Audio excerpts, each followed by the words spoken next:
Good morning, dear students. Welcome back to my channel Miten Punia Online Classes. Please like, share, and subscribe my channel. Today we have discussed about the part 4 of chapter 5, Sound of class 9th. In this part, we have discussed about the characteristics of a sound.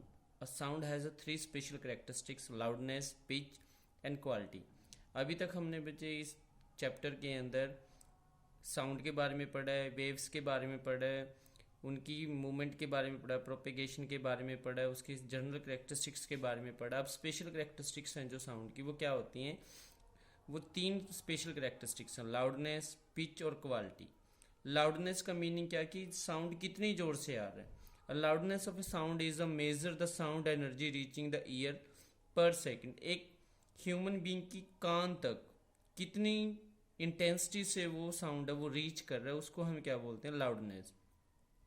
जो loudness है उसके कौन से factor उसके साथ associate करते हैं, कौन से उसको अफेक्ट करते हैं, उनमें से सबसे पहला होता है एम्पलीट्यूड। सबसे फर्स्ट है एम्पलीट्यूड।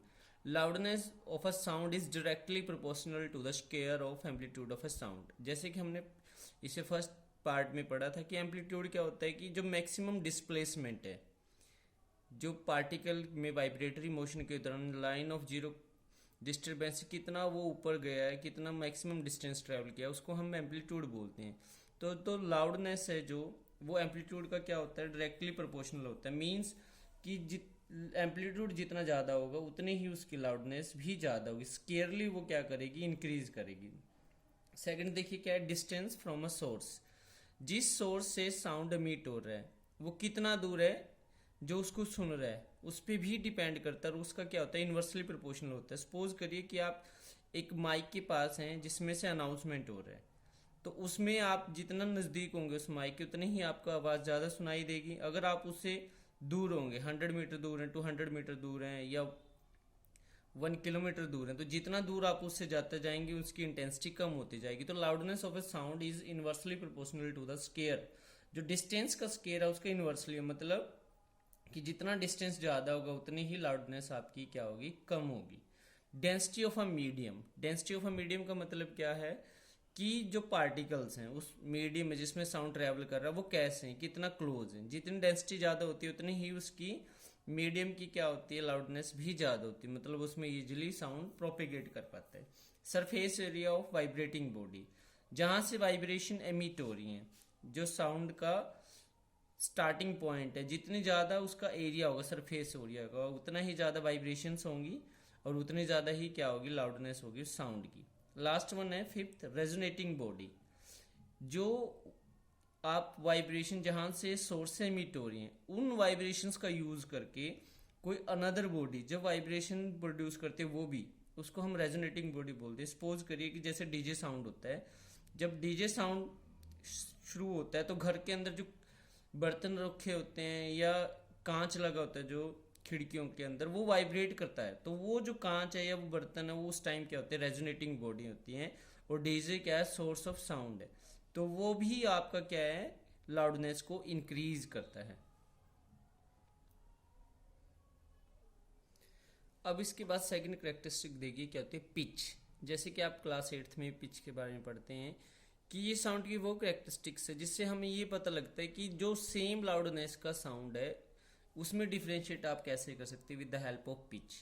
पिच से क्या होता है कि आवाज़ पतली होती है या फिर भारी होती है। जितनी ज़्यादा पिच होगी, यानी ये फ्रीक्वेंसी पे डिपेंडेंट होती है, जितनी फ्रीक्वेंसी ज़्यादा होगी उतनी ही आपकी क्या होती है? पिच भी ज़्यादा होती है, और उतनी ही आवाज़ क्या होगी? पतली होगी, शार्प होगी। जितना ही फ्रीक्वेंसी कम होगी उतनी ही आवाज़ क्या होगी? फ्लैटर, भारी होगी।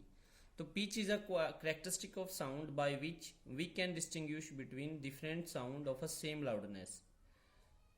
Pitch of a sound is directly proportional to, जो पिच है sound is directly proportional to frequency of vibrations. Means इसका मतलब क्या है कि जो साउंड की पिच है वो वाइब्रेशन के डायरेक्टली प्रोपोर्शनल है। कितनी फ्रीक्वेंसी ज़्यादा होगी, जितनी फ्रीक्वेंसी ज़्यादा होगी उतनी ही पिच भी ज़्यादा होगी। लास्ट वन, थर्ड करेक्टरिस्टिक्स है क्वालिटी।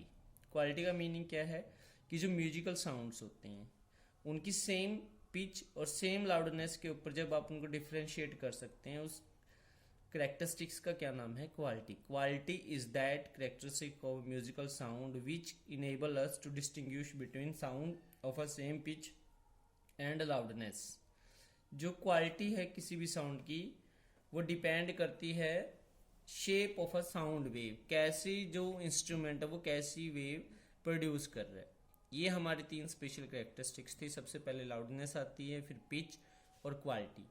लाउडनेस आपकी एम्पलीट्यूड पे डिपेंड करती है मेनली, पिच आपकी फ्रीक्वेंसी पे डिपेंड करती है और क्वालिटी आपकी शेप पे डिपेंड करती है। अब लास्ट टॉपिक इस चैप्टर का क्या है? Human ear. Most delicate organ है, जो सेंसेशन है हम सुन पाते हैं वो किसके कारण सुन पाते हैं? ह्यूमन ईयर के कारण। जो ह्यूमन ईयर, इसके 3 पार्ट होते हैं, आउटर ईयर, मिडल ईयर और इनर ईयर। सबसे पहले हम आउटर ईयर की बात करते हैं। जो आउटर ईयर है, ये वाली शेप है, इसको हम पीना बोलते हैं। इसका मेन फंक्शन क्या होता है? Collection of sound. जो ये पॉइंट है, यहाँ से क्या होती है? साउंड वेव एंटर करते हैं। जो ये पासिंग पाथ है, इसको हम ऑडिटरी कैनल और ईयर कैनल भी बोलते हैं। इसके अंदर एक वैक्स भरा होता है जिसमें पंजेंट स्मेल होती है। इसका मेन फंक्शन क्या है उस वैक्स का? कि जो इंसेक्ट है, स्मॉल इंसेक्ट हैं, वो कई बार हमारे कान के अंदर पास चले जाते हैं, वो अंदर ना जाएं, इसके लिए वो क्या होते हैं, वो वैक्स, उसको इतनी पंजेंट स्मेल होती है कि वो इंसेक्ट अंदर जा ही नहीं पाते। जहाँ पे ऑडिटरी कैनल खत्म होती है वहाँ से क्या है, मेम्ब्रेन शुरू होती है, टिम्पैनिक मेम्ब्रेन जिसको बोलते हैं हम, ईयर ड्रम, जिसको हम हिंदी में पर्दा भी बोलते हैं कान का।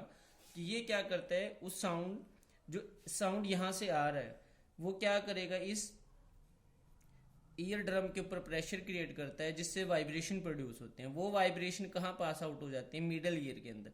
मिडल ईयर के अंदर 3 हड्डियां होती हैं, हैमर, एनविल और स्टीरअप।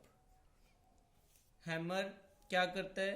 वाइब्रेशन को कलेक्ट करता है, एनविल उसको एम्पलीफाई करता है, स्टीरअप उसको पास करता है। मतलब जो 3 हड्डियां वो क्या करती है? वाइब्रेशंस को एम्पलीफाई करती हैं। जो मिडल ईयर होता है इसके अंदर यूस्टेशन ट्यूब होती है जो क्या करती है? टर्वोट को मिडल ईयर से कनेक्ट करती है। इसका मेन फंक्शन क्या होता है कि जो मिडल ईयर के अंदर प्रेशर है, एयर प्रेशर है, वो बना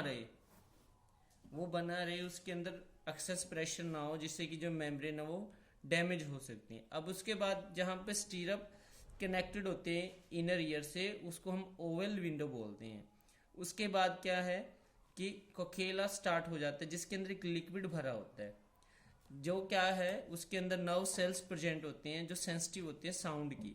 वहीं से वो क्या है, ऑडिटरी नर्व्स कनेक्टेड होती हैं, वो क्या करते हैं, उस साउंड को कलेक्ट करती हैं और ब्रेन तक पहुंचा देती हैं। तो हमारा जो ह्यूमन ईयर है इसके 3 पार्ट होते हैं, आउटर ईयर, मिडल ईयर और इनर ईयर। आउटर ईयर के अंदर मेनली 2 हिस्से होते हैं, पीना और ऑडिटरी कैनल।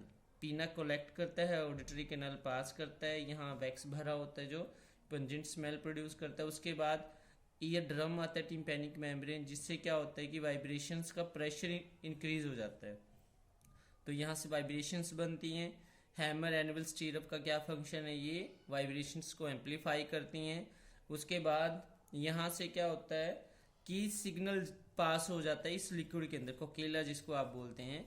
इसके अंदर nerve cells, sensitive nerve cells होती हैं जो साउंड को कलेक्ट करती हैं और वो ऑडिटरी नर्व को पास कर देती हैं, जिससे हमारा जो साउंड का सिग्नल है वो ब्रेन तक पास हो जाता है। तो इस तरीके से हमारे ह्यूमन ईयर फंक्शन करता है। ये आपका साउंड का चैप्टर था। Thank you for watching me.